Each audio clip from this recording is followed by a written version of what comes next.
अस्सलाम वालेकुम। आप देख रहे हैं फैमिली इनक्लोजर। और आज हम बात करने वाले हैं कि विंस मैकमैन जो हैं वो अब WWE के वर्ल्ड रेसलिंग एंटरटेनमेंट के प्रिंसिपल ओनर नहीं रहे हैं। उनके पास जो राइट्स हैं कंपनी के वो 49% रह गए हैं। इसके बारे में डिटेल हमें फैज़ान बताएंगे।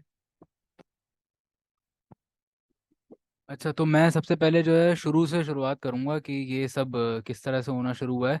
तो आज से तकरीबन साल भर पहले लेट में शायद 2022 वॉल स्ट्रीट जर्नल जो कि अमेरिका का एक बहुत बड़ा न्यूज़पेपर है, उनकी तरफ से एक रिपोर्ट आई थी विंस मैकमैन के खिलाफ कि उन्होंने पिछले 16 साल में चार खवातीन के साथ जो है उनका अफेयर रहा है। और इसमें रेसलर्स भी हैं और कुछ क्रू मेंबर्स भी हैं। तो जिसकी वजह से उन्होंने उनको नॉन डिस्क्लोजर एग्रीमेंट एक साइन करवाया था और $12 मिलियन उन्होंने उनको पे किए थे कि वो अपना मुंह बंद रखें।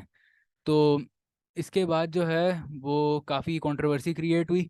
और जो बोर्ड ऑफ डायरेक्टर्स थे उन्होंने WWE के उन्होंने विंस मैकमैन से कहा कि भाई आपकी वजह से इस सब कंट्रोवर्सी की वजह से WWE की इमेज बहुत ख़राब हो रही है, तो आप स्टेप डाउन कर दें एज CEO और चेयरमैन। उसके बाद विंस मैकमैन ने स्टेप डाउन किया, जैसा कि हमने देखा लास्ट ईयर जून में। और उनकी बेटी स्टेफनी मैकमैन जो हैं वो इंटरिम CEO और चेयरवुमेन बन गई नई। लेकिन उसके कोई 5 से 6 महीने के बाद दोबारा से विंस मैकमैन की वापसी हुई कंपनी में। और जो दो बोर्ड ऑफ डायरेक्टर्स थे WWE के, एक जो प्रेसिडेंट थे और को प्रेसिडेंट थे, उनकी मदद से विंस मैकमैन ने वीटो पावर का गलत इस्तेमाल करके अपने आप को वापस उन्होंने कंपनी में वो लेके आया, उन्होंने एंट्री करी अपनी। और वो इस इरादे से आए कि कंपनी को जो है अब सेल आउट करना है। तो उसके बाद अभी अप्रैल में डील साइन हुई है $21 बिलियन की एंडेवर के साथ WWE की, जो कि अब फाइनलाइज हुई है अभी, जैसे कि हमने एक हफ्ते पहले देखा। तो अब इसके बाद जो UFC की ये पेरेंट कंपनी है एंडेवर, UFC और WWE अब एक साथ हो गए हैं। और अब जो है वो इनका मर्जर हो चुका है।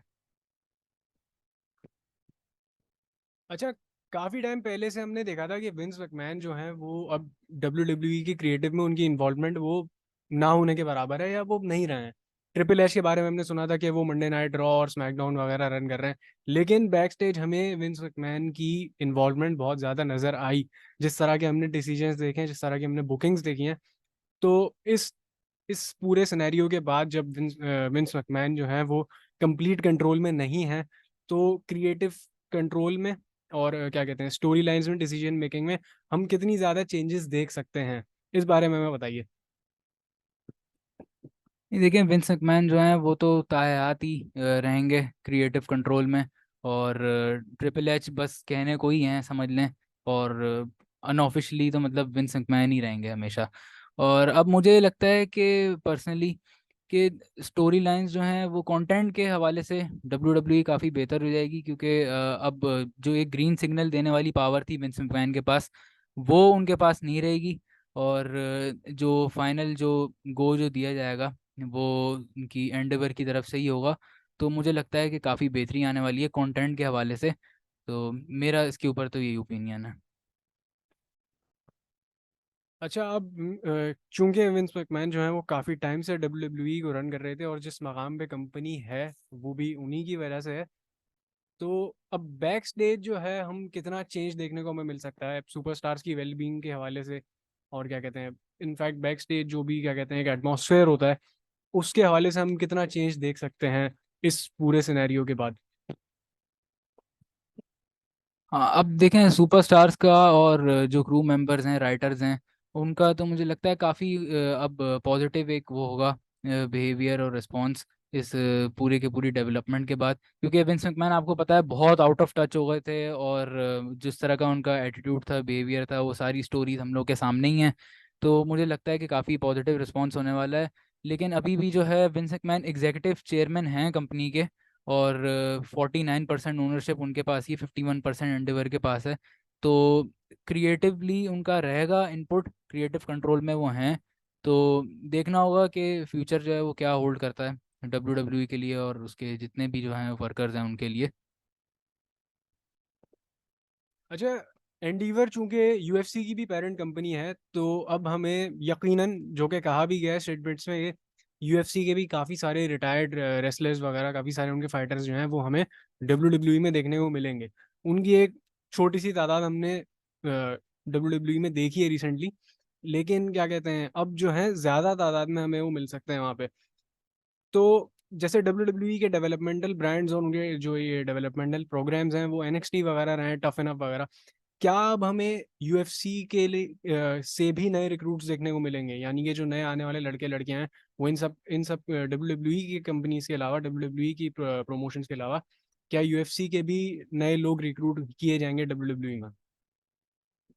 जी बिल्कुल। अभी निक खान की मैं प्रेस कॉन्फ्रेंस देख रहा था रिसेंट, तो उसमें उन्होंने कहा है कि वो एक ऐसा इवेंट अब करना चाह रहे हैं क्रॉसओवर का, जिसमें यूएफसी और डब्ल्यूडब्ल्यूई के जो जितने भी एथलीट्स हैं उनको मिक्स करके कोई वो शो बनाए।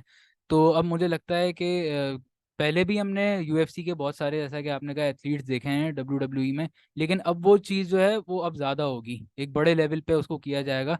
और मेरे हिसाब से जो है बिजनेस वाइज एक बहुत अच्छा डिसीजन भी होगा ये।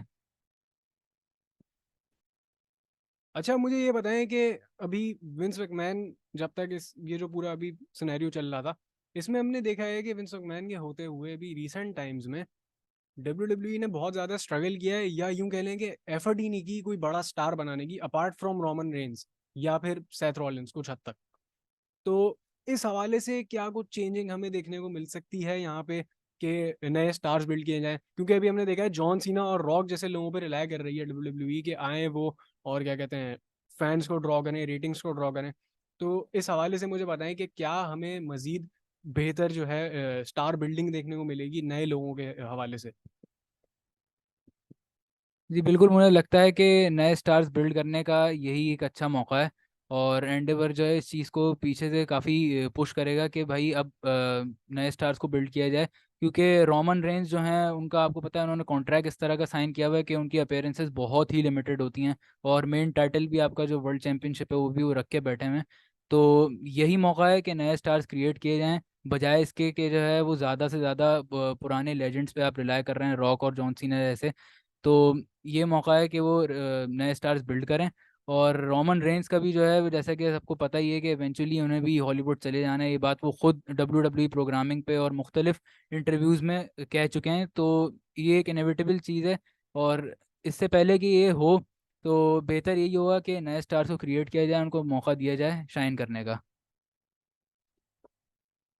अच्छा, मेरा आखिरी ये सवाल है आपसे कि अभी जब यूएफसी के मजीद लोग हमें आते हुए दिखेंगे डब्ल्यू में, तो चाहे वो रिटायर्ड रेसलर्स हों या उनके करंट रेसलर्स हों यूएफसी के, उनके उनका आना उनके लिए तो फायदेमंद है, लेकिन डब्ल्यू के लिए और डब्ल्यू के रेसलर्स के लिए कितना ज़्यादा फायदेमंद हो सकता है? क्योंकि ज़्यादातर लोग यहाँ के जो हैं वो प्रोफेशनल रेसलिंग के हिसाब से ट्रेन नहीं होते।